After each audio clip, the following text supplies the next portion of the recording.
apakah teman-teman sudah melihat video yang ditayangkan di awal video tadi?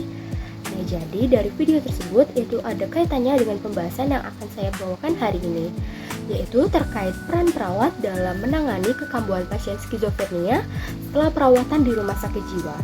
Saya, Getsana Dirapuromo, di sini akan membawakan materi tersebut selama 30 menit ke depan. Semoga teman-teman bisa menikmati. Dari poster ini itu menunjukkan data dari Disability Adjusted Life Years. Indonesia itu ternyata menempati urutan pertama teman-teman penderita skizofrenia terbanyak se-Asia Tenggara. Kemudian di dalam Indonesia sendiri itu kasus skizofrenia tertinggi berada di kota Yogyakarta dengan 9,9% itu berasal dari kalangan bawah. Jadi tanpa teman-teman perkirakan, ternyata skizofrenia itu sudah banyak penderitanya di Indonesia, dan mungkin ada beberapa yang sudah terdiagnosis dan ada beberapa yang tidak terdiagnosis, atau bahkan penderitanya tidak tahu jika mereka itu menderita skizofrenia. Nah, jadi teman-teman, skizofrenia sendiri itu adalah gangguan jiwa yang dapat menurunkan kualitas hidup bagi penderitanya akibat dari stigma diri dan penurunan harga diri. Nah, kekambuhan skizofrenia itu dapat terjadi akibat dari kepatuhan pengobatan yang buruk serta peningkatan stres yang tinggi. Nah, untuk mengatasinya, kita sebagai calon perawat dan bagi perawat sendiri itu berperan sebagai pendidik dan konselor dalam berkolaborasi dengan klien dan keluarganya. Jadi skizofrenia ini itu ada berbagai macamnya teman-teman. Mungkin yang teman-teman ketahui, skizo ini hanya sekedar orang-orang yang mengalami halusinasi, delusi, atau gangguan berpikir. Tapi sebenarnya skizofrenia ini ada banyak macamnya. Yang pertama ada skizofrenia paranoid. Skizofrenia jenis ini itu merupakan yang paling sering muncul gejalanya, termasuk diantaranya adalah delusi dan halusinasi. Pengidap skizofrenia ini itu biasanya menunjukkan perilaku yang tidak normal, yang seakan-akan mereka itu diawasi oleh seseorang, sehingga mereka itu kerap menunjukkan rasa marah, gelisah, bahkan benci terhadap seseorang.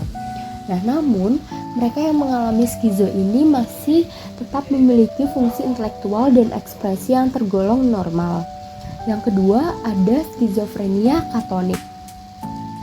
Skizofrenia katonik itu ditandai dengan adanya gangguan pergerakan atau adanya gangguan psikomotor.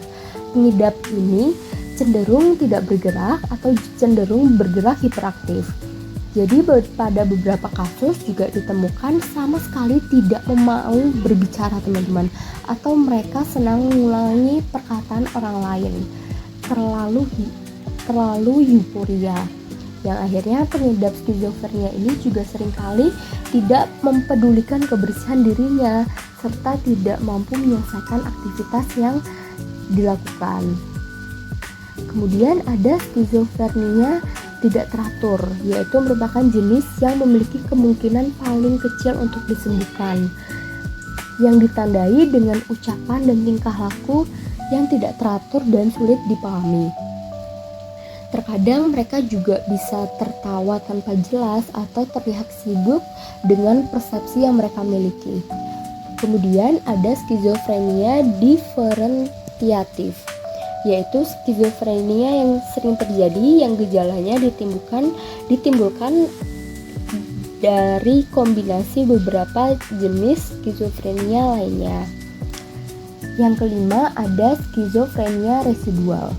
Nah, pengidap skizo ini itu biasanya tidak menunjukkan gejala umum dari skizofrenia seperti berhayal, halusinasi, tidak teratur dalam berbicara dan berperilaku. Nah, mereka baru mendapat diagnosis setelah 1 dari 4 jenis skizofrenia lainnya. Kemudian ada skizofrenia afektif, yaitu kombinasi dari gejala skizofrenia dan gangguan suasana hati atau depresi maupun manik. Lalu yang ketujuh ada skizofreniform. yaitu gejalanya mirip dengan skizofrenia tetapi hanya berlangsung singkat teman-teman, hanya 1-6 bulan saja. Aku ada video nih teman-teman. Jadi di video tersebut itu ada gambaran bagaimana orang-orang skizofrenia itu menjalani hidupnya. Selamat menonton. We're about to experience a brief simulation of a psychotic episode in a patient with schizophrenia. Schizophrenia can provide powerful experiences, especially for those undiagnosed or not being treated effectively enough. The symptoms you will experience represent a compilation of a range of sensory occurrences as reported by actual patients.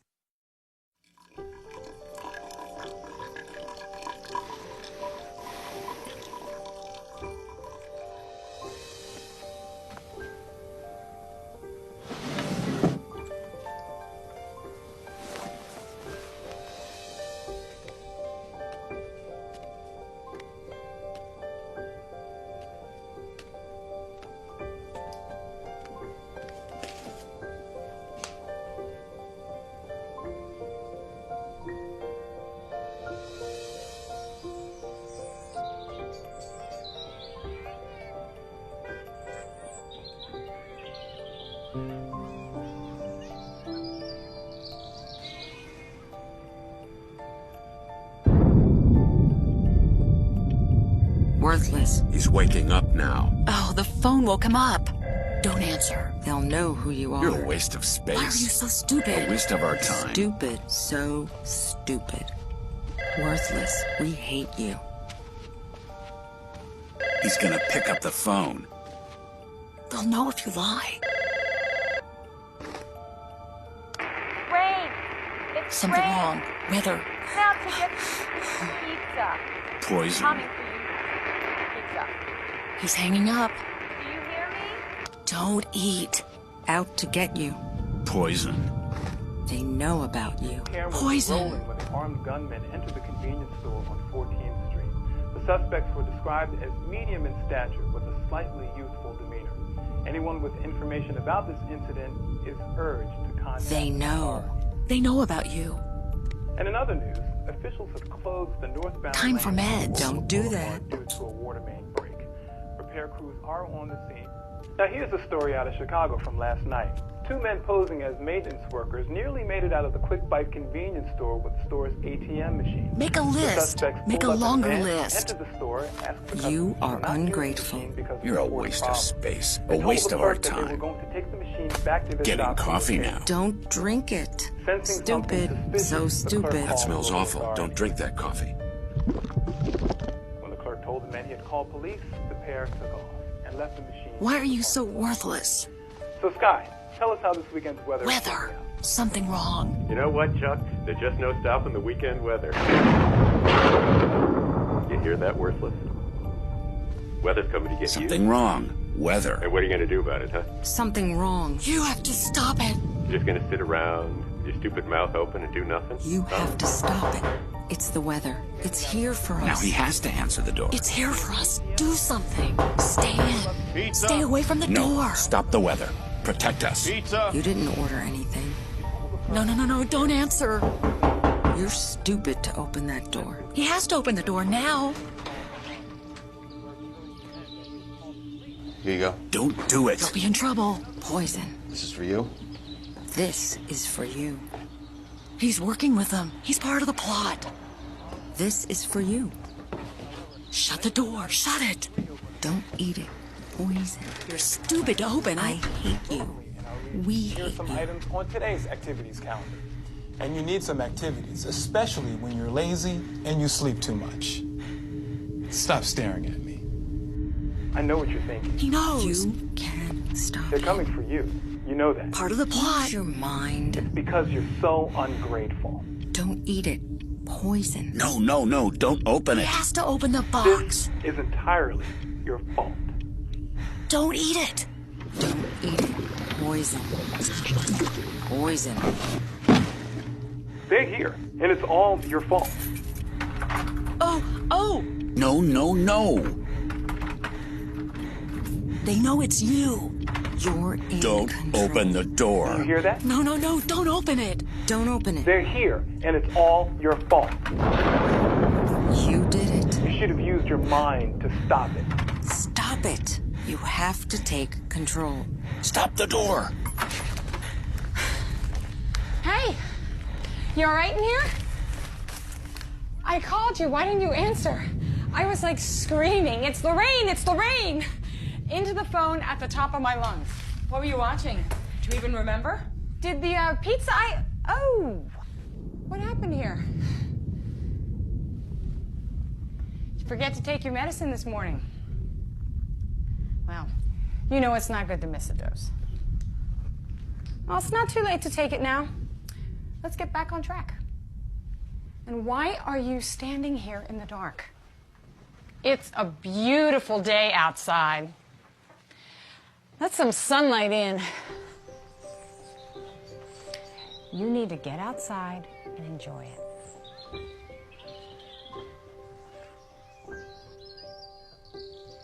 Lalu kenapa ya orang-orang bisa terkena penyakit skizofrenia ini? Jadi gangguan mental ini sebenarnya bisa menyerang siapa saja, namun masih belum ada penyebab pastinya kenapa orang-orang itu bisa terkena penyakit gangguan mental skizofrenia. Nah, namun ada beberapa faktor yang bisa disebut meningkatkan resiko terkena penyakit ini, mulai dari faktor genetik hingga komplikasi dari kehamilan. Yang pertama kita bahas dari faktor genetik terlebih dahulu. Jadi, genetik atau riwayat keluarga itu menjadi salah satu faktor yang bisa meningkatkan resiko terkena skizofrenia. Apalagi jika orang-orang terdekat kita maupun dari orang tua ataupun kakek buyut kita yang mungkin memiliki riwayat skizofrenia, itu ada kemungkinan mencapai 40% kita juga akan bisa terkena skizofrenia. Lalu yang kedua ada dari faktor lingkungan. Nah, selain dari faktor genetik, faktor lingkungan juga ternyata bisa meningkatkan resiko terkena gangguan mental ini. Jadi, orang-orang yang mengalami stres berkepanjangan atau depresi dari berbagai hal itu ternyata bisa menyebabkan meningkatnya resiko terkena gangguan mental ini, maupun dari banyaknya masalah di kehidupan atau pengalaman traumatis.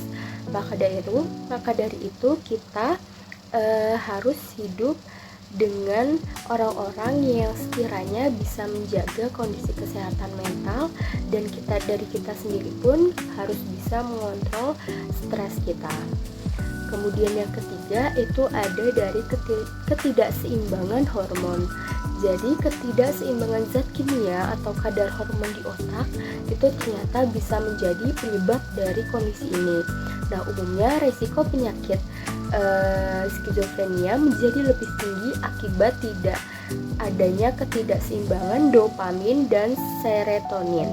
Nah, kedua dari zat ini itu ternyata berfungsi mengirimkan sinyal antara sel otak.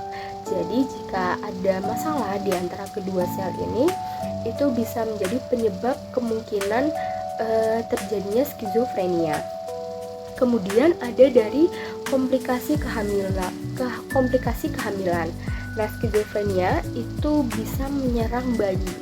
Dari kondisi ini muncul dari perkembangan sejak janin.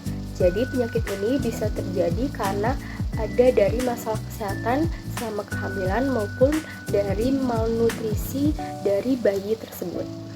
Disinilah peran perawat dibutuhkan untuk pemulihan kekambuhan skizofrenia. Yang pertama, perawat bisa melakukan family centered care atau menerapkan atau melibatkan keluarga dalam setiap proses perawatan agar mereka itu bisa memahami kondisi dari pasiennya. Kemudian yang kedua itu ada edukasi kepada pasien dan keluarga. Jadi kita sebagai perawat itu berperan sebagai edukator. Nah, kita akan menjelaskan pentingnya minum obat teratur, mengenali gejala kekambuhan, serta bagaimana cara keluarga bisa membantu untuk mengelola stres dari anggota keluarganya, atau dari pasien bisa mengetahui bagaimana cara mengelola stres secara mandiri. Kemudian yang ketiga itu kita dapat memantau perawatan dan konsumsi obat melalui monitoring, evaluasi efektivitas, serta efek sampingnya.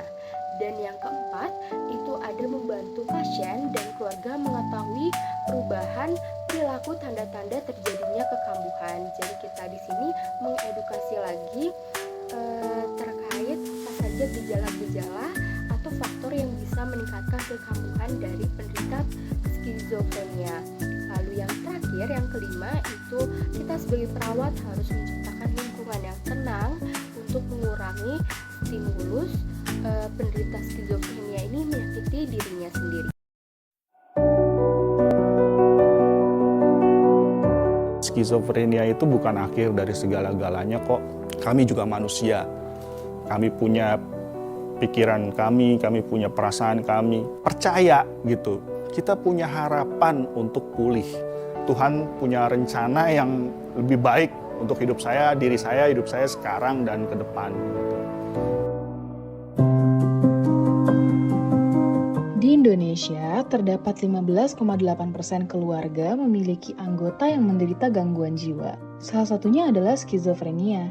Dan sebanyak 14% penderita gangguan skizofrenia masih mengalami pemasungan. Tapi jarang kita ketahui apa yang sebenarnya dirasakan oleh penderitanya. Pada episode kali ini, kami mengundang salah satu penyintas skizofrenia yang akan berbagi perjalanan dan juga perjuangannya dalam proses pemulihan. Halo, nama saya Ose Kiki, biasa dipanggil Kiki. Saat ini saya berusia 43 tahun. Sehari-hari saya bekerja di komunitas peduli skizofrenia Indonesia atau biasa disingkat dengan KPSI. Saya orang dengan skizofrenia dengan kondisi yang sudah stabil dan menuju pemulihan. Saya didiagnosa skizofrenia sudah cukup lama ya, 12 tahun yang lalu, tepatnya di tahun 2008. Pada waktu itu gejala awalnya saya mengalami depresi yang berat karena sudah merencanakan pernikahan tetapi satu dan lain hal gagal gitu ya. Sehingga itu menyebabkan depresi yang berat. Dalam keadaan yang depresi seperti itu muncullah gejala skizofrenia, yaitu halusinasi dan waham. Pada waktu itu saya aktif di kegiatan keagamaan, jadi halusinasi dan waham saya juga keagamaan gitu. Saya menjadi utusan Tuhan yang datang ke dunia ini untuk menyelamatkan umat manusia, seperti itu. Pada waktu itu ada satu tokoh agama yang memang datang ke rumah saya. Ketika saya menceritakan apa yang saya yakini sebagai Tuhan, tokoh agama ini menyarankan kepada orang tua saya agar saya dibawa berobat gitu ya, langsung dibawa ke psikiater dan mendapatkan pengobatan. Terakhir kekambuhan, saya udah 2 kali mengalami kekambuhan gitu. Kekambuhan yang pertama itu tahun 2011 ketika waktu itu saya merasa sudah sembuh dan saya sudah bisa beraktivitas lagi, bekerja lagi, dan saya nggak minum obat. Selama 1 tahun saya nggak minum obat.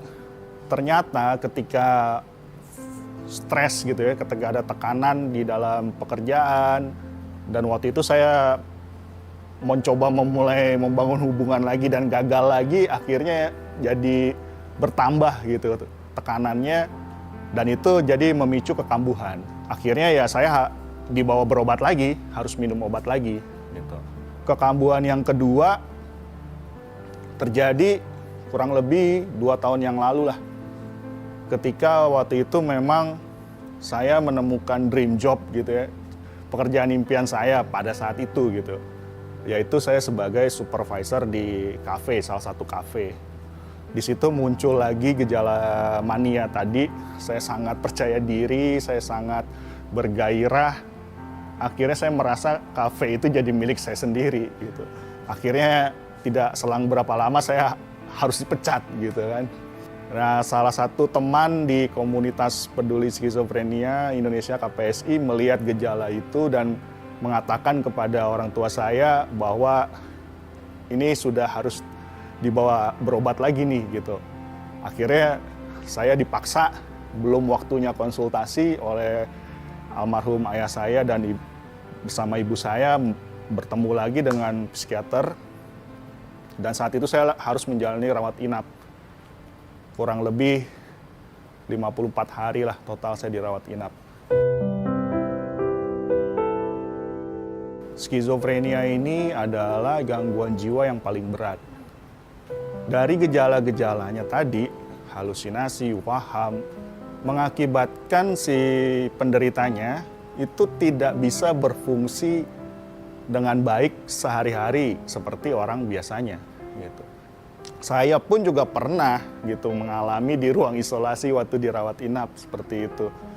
Dan memang itu suatu pengalaman yang boleh dibilang memang gak enak lah gitu.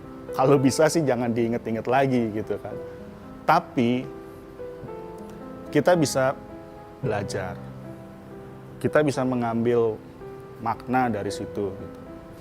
Apa yang saya alami dari awal saya menjalani pengobatan dengan 2 kali kambuh sampai kondisi sekarang, saya mengambil maknanya bahwa itu suatu blessing in disguise sih.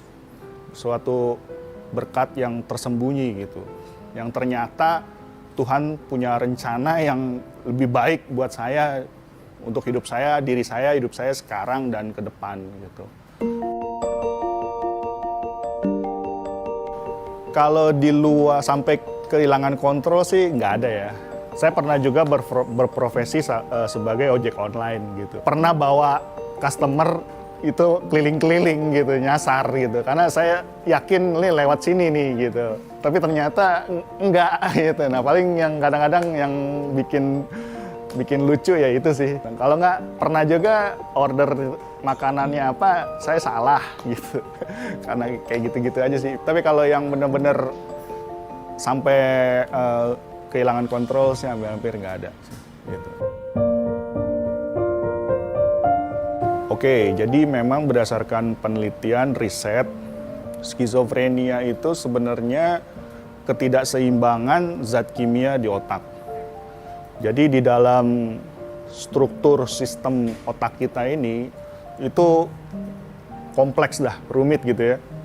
Dan itu banyak zat-zat kimia, hormon. Nah, salah satunya kalau skizofrenia ini ada namanya zat kimia di otak itu dopamin yang berlebih kadarnya, sehingga bisa menimbulkan halusinasi dan waham tadi. Sebetulnya itu gejala utamanya, tapi ada gejala berikutnya yang disebut gejala negatif. Jadi dia ekspresi wajahnya datar, pandangan mata kosong, kemudian dia tidak ada minat, tidak ada gairah, pengambilan keputusan juga susah gitu. Itu gejala-gejala yang berikutnya muncul gitu.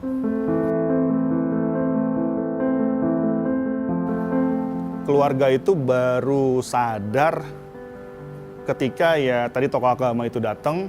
Almarhum ayah saya kan pernah jadi pasien psikiatri gitu. Oh iya gitu, baru ngeh gitu. Oh ya ini bisa jadi gitu kan. Dan kemudian dukungan yang mereka lakukan itu luar biasa sih ya. Buat saya sih sangat luar biasa gitu ya. Terutama almarhum ayah saya.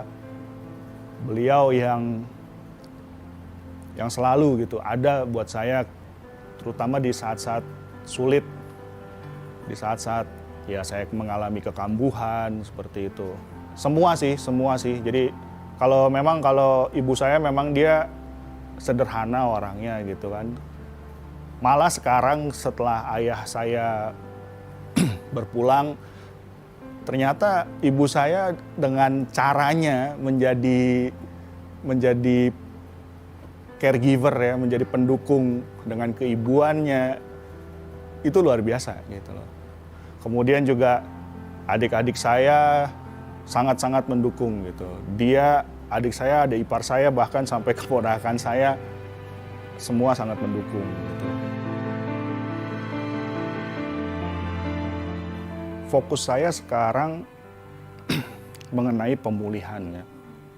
Dari pengalaman kami di KPSI, sulit banget kayaknya untuk pulih gitu skizofrenia, dan terutama karena yang paranoid ya, karena dia agresif kan gitu, agresif sehingga menyebabkan orang di sekitarnya takut gitu.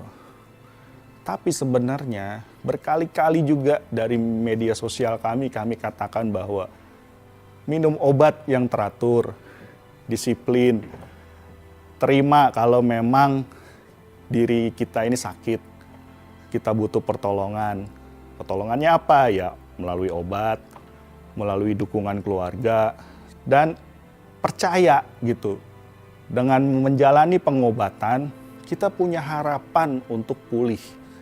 Dan kita bisa mendapatkan lagi hidup kita, cita-cita kita, tujuan hidup kita, teman-teman kita, berusahalah gitu loh, ke sana gitu. Memang nggak gampang gitu, memang nggak mudah. Ini satu proses, ini satu perjalanan. Makanya saya lebih suka kata pulih daripada sembuh gitu. Kalau pulih itu satu perjalanan, satu proses ya, yang awalnya memang nggak enak. Efek samping obat itu sangat nggak enak, bikin kita lemes, bikin kita ngeblank. Tapi ya harus kita lalui. Proses itu harus kita lalui. Dan nikmati prosesnya gitu loh. Sampai pada akhirnya kita menemukan kembali diri kita, makna hidup kita, tujuan hidup kita. Bahwa ternyata mengalami skizofrenia itu bukan akhir dari segala-galanya kok. Bisa jadi itu satu awal kehidupan yang baru, di mana kita menjadi orang yang lebih baik dan bisa berguna bagi orang lain.